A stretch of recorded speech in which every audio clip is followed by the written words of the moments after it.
Hey everyone, T-Lost Trains here. It feels like a while since I've last did this, but today you joined me this morning in the game in Newark Northgate with the Class 801 LNER Zoomer from Newark Northgate to London King's Cross via Peterborough and Stevenage. Today, as in Train Sim World 5, we will be calling at Peterborough only, forming the... no we won't.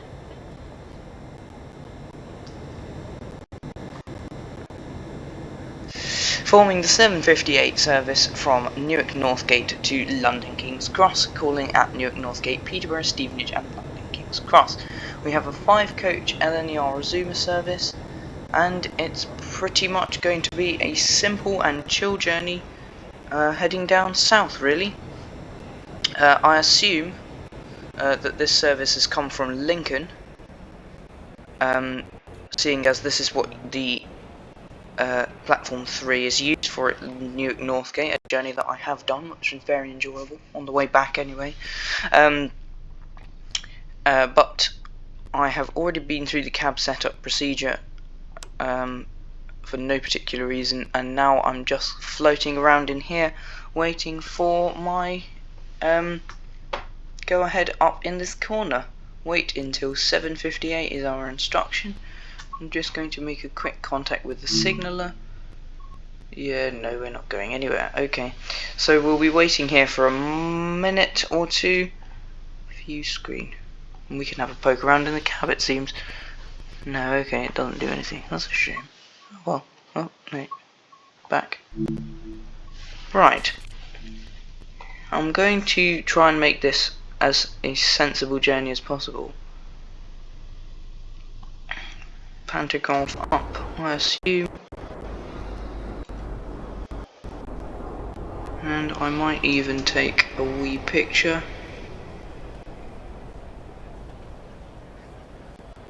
Actually, I won't bother. The last time I tried taking pictures on Train Sim World 5, the entire computer crashed. So we just poke around in the train then. We can go on a little bedroom tour. Apart from that, it's not a bedroom. It's just a tour. Anyway, so stepping through the cab door, we're greeted with the crew vestibule, which has the crew access door here. You can see how it's labelled crew use only, and you can see out as it would be a normal door. This door is locked to the public. Then, behind the scenes tour, this here is the kitchen, on the 801 unit, and this hole here is a cat flap almost, but human sized, so that in the event of an emergency you can lock the door and then evacuate through the cat flap. But we can pass through this door and we can have a look into this kitchen. We've got a heater there, microwave there, I think there's a coffee machine here. Yep, LNER branded coffee machines. Oh no, they're ovens, my bad. There's some sinks there as well. It's a cute little kitchen, and then got 15 more game seconds, and then there's the coffee machine I was talking about. 3 or 4 coffee machines there, and then in here we have first class, and then there are the first class passengers here. So that's a little kitchen tour. Heading back through the kitchen, some cupboards, and presumably one of them's a fridge as well. We have 7 seconds to get into the cab. Cab A, even though this is probably cab B.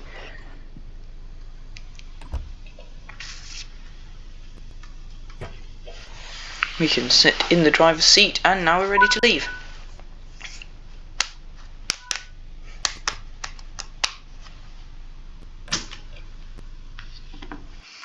So the doors are on the close. They should be. Okay, the doors are now closed. And now we have a 42-mile journey with an average speed of 125 miles per hour to Peterborough. Let's go.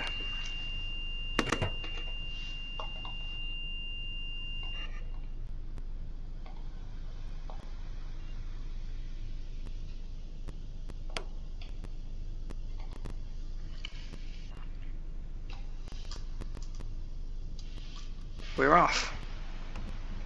So the speed limit here is 30, I think. So we'll just leave slightly more slowly.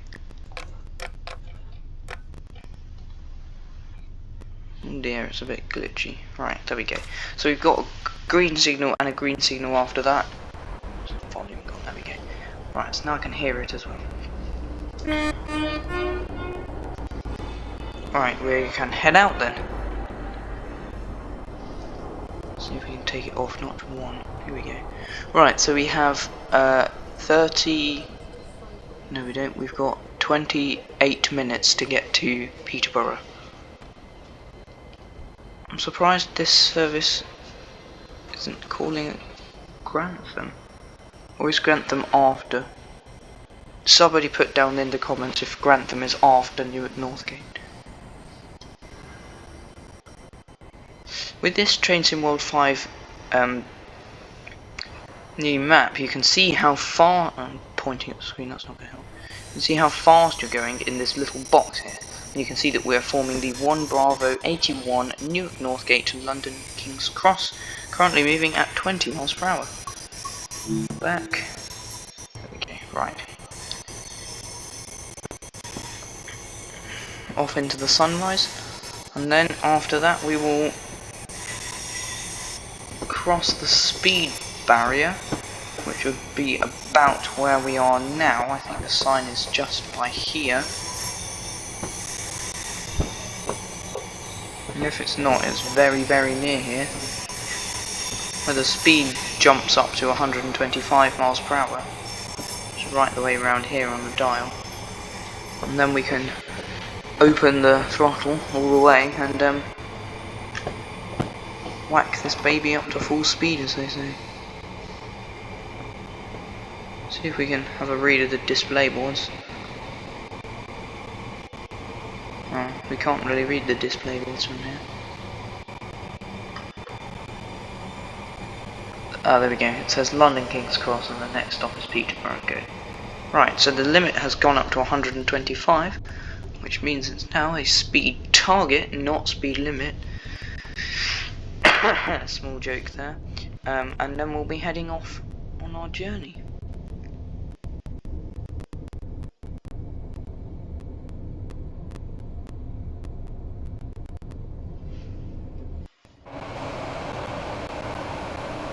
Depending on how long it takes, we might not take the whole journey, we might only take a bit of the journey to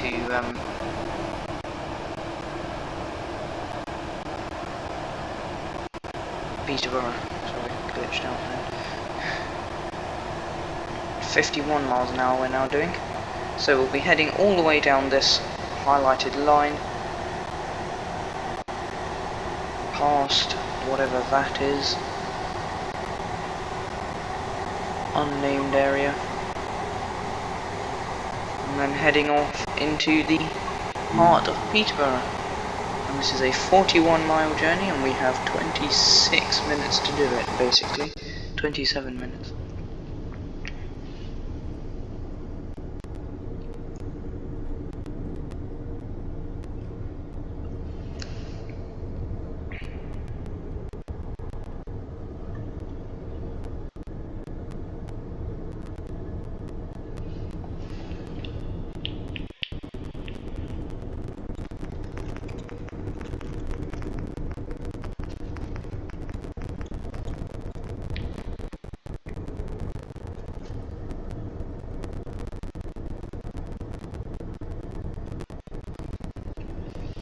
I filmed a video previous to this one where I drove the new measurement train to London Paddington and received a message from SM Coasters 97 saying wanted to watch the full video but the audio made it unwatchable. So if SM Coasters 97 is here watching this video, thank you for your feedback, and I hope that the audio in this video is slightly better.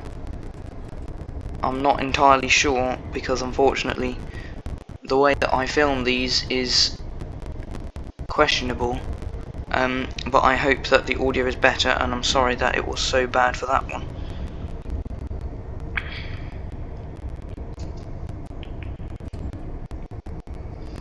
Another thing, if you'd like some train suggestions or route suggestions, let me know, because I have quite a few routes in both Train Simulator and Train Simulator and Train Sim World.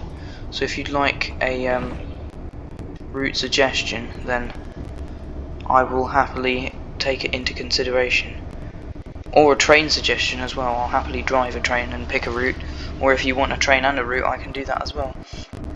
So I'm open to flexibility pretty much. I will happily take into account what people want to watch as opposed to what I want to make, because sometimes they're not always the same. And we can see how it goes from there. So if you've got any suggestions, place them down in the comments. I'd love to hear them. We've taken a quick drone boom tour here to the back of the train.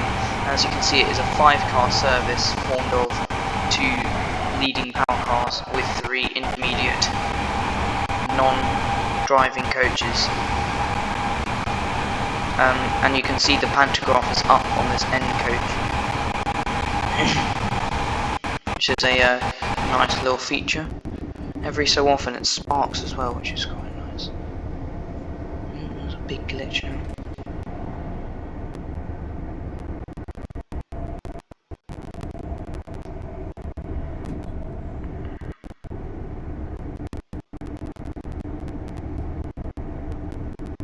It's very bumpy on this train.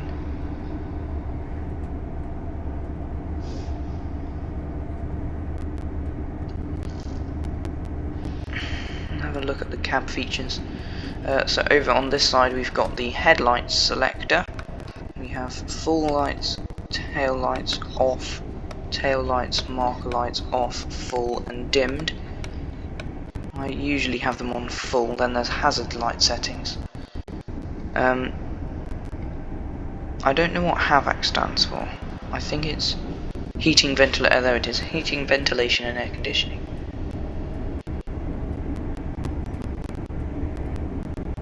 Dear, we've got double yellow signal. I'm just going to quickly, if it will let me stand up, change this setting here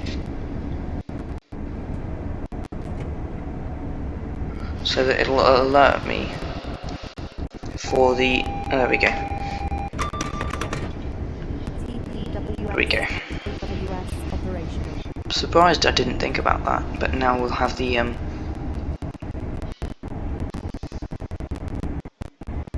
warnings for coloured signals other than green, which is not always nice.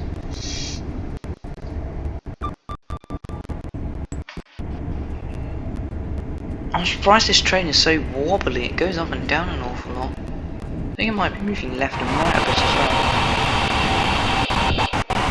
Here's a nice shot here. You can see us accelerating down the line. You can see us heading into this kind of hazy, into the middle of nowhere. Oh look, it's a freight train there.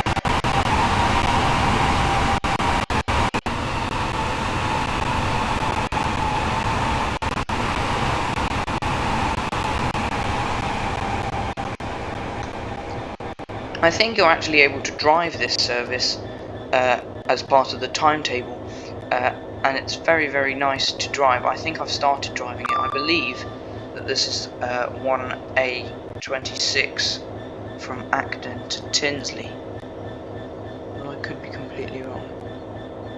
So yeah, see, I've driven part of this service, but not documented it. It wasn't 1A57 at all. 60-70 Acton TC to Tinsley is part of a route I have in fact done, and it won't be leaving for a good amount of time. Right, so we've accelerated and jumped back into our train, which is the subject at hand here. We're passing another level crossing, and there is a split here. I assume it's a freight loop. Have a look.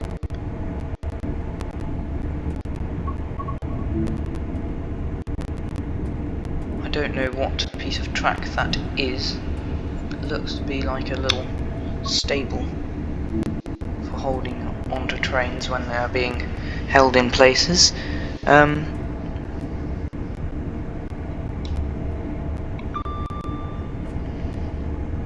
Heading off under yet another East Coast mainline bridge. There we go, we finally speak.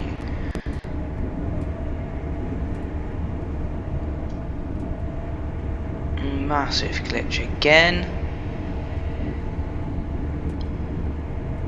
Dear oh dear. I think it's come back.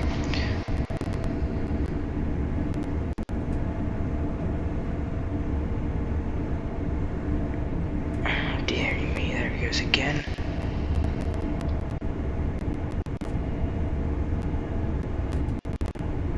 I'm going to have a look down here to see if it makes the performance any better. But here you can see we have a selection of a selection of little buttons for us to play with. We've got the door release buttons, the train door control button, and the door close button. The CCT event button, which is a dead button in this game. The signal past danger button. And the train management system setting. I'm not entirely sure what this is for, but I know that it has some useful features, like brake hard release, for example. We have the driver's reminder appliance, which is where the mouse is hovering currently. We have the forward and rear coupler preparation for the noses. We have another little screen to view here. We have a selection of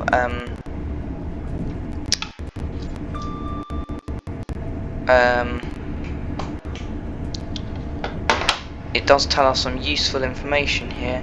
We can view some facts about the train. You can see the pantograph status, the line volt status, and some brake status as well.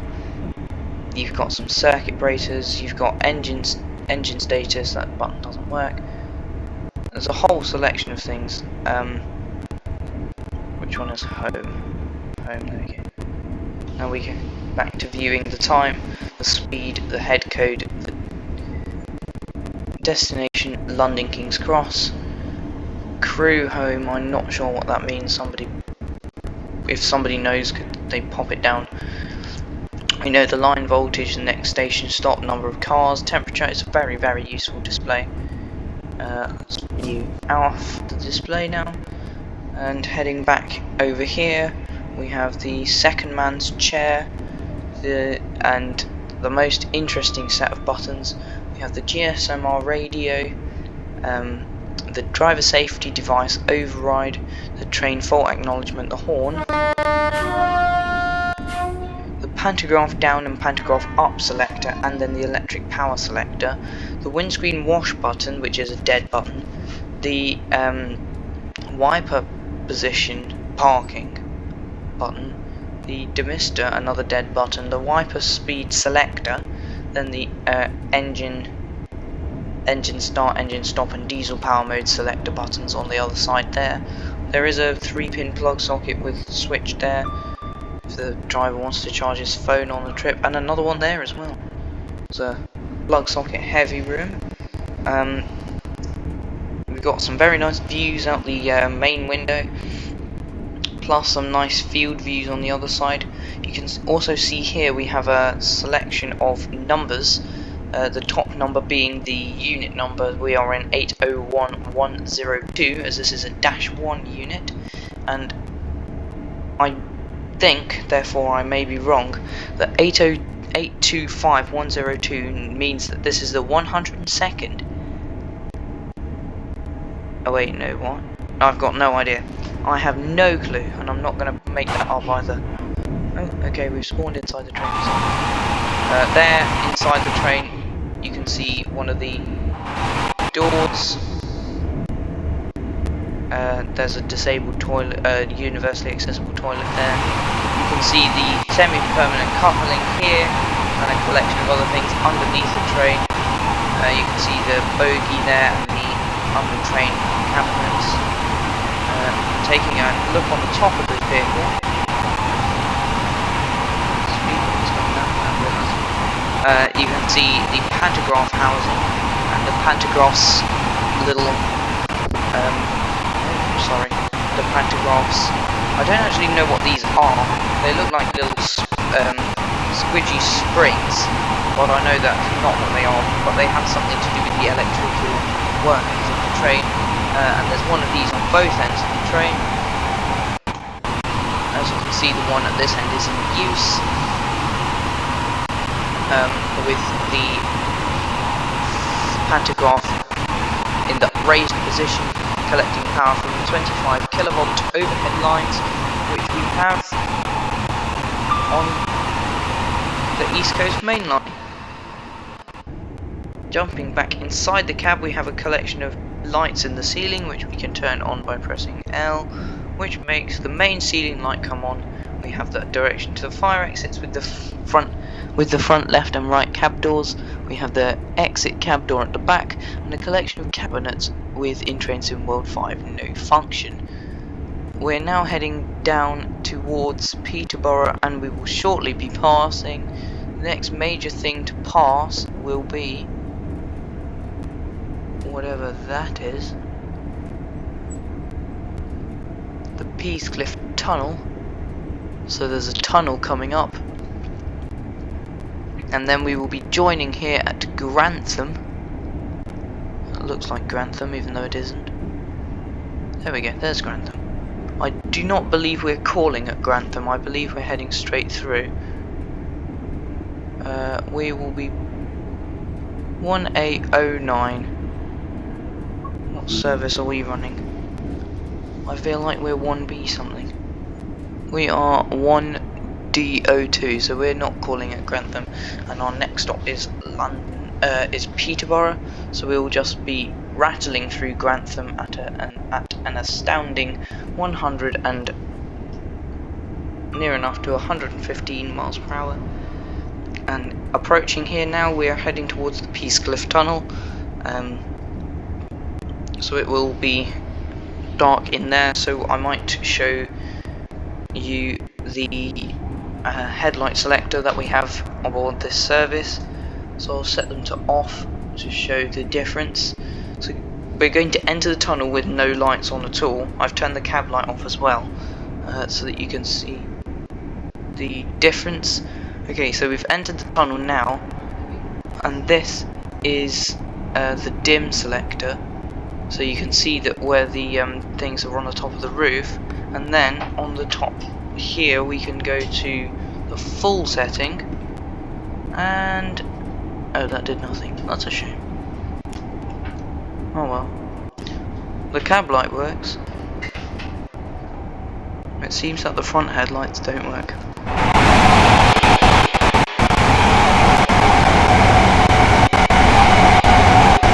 They give the illusion that they're working. Okay, so we've now come out of the tunnel.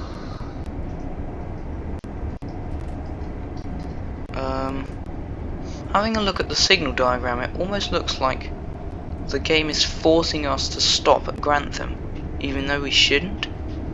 So we'll have to see how that pans out. It's saying proceed as signals indicate, but I might re-ask after this green signal to see whether it changes its mind.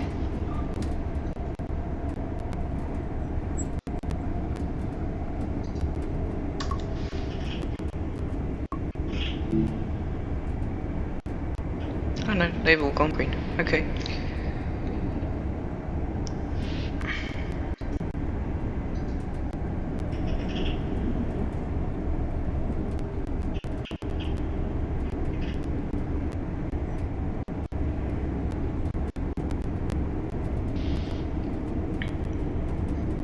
Strangely, it's not getting faster, even though we're using 2 throttle and going slightly downhill. So we'll add a bit more throttle and see if we can get it back up to the back up to 115.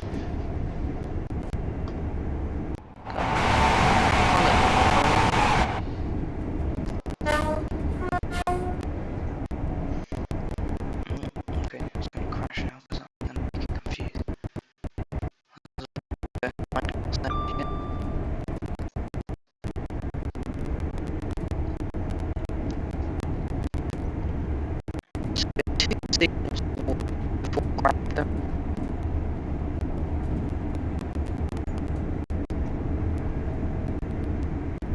I feel like we might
right in the historic Grantham station. We're going to let the train pass on either that. So, as it comes through, we go.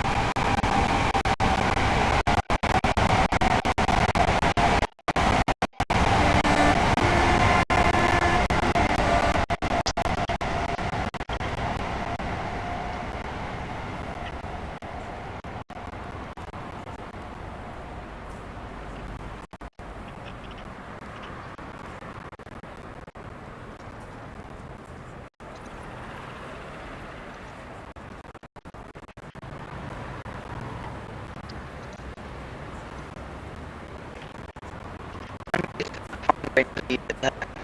Just stop it from being too long because it seems that the train's in wrong time. Does not allow us at the same rate. You can see over here there's a small first aid kit replaced, which by moving near it we should.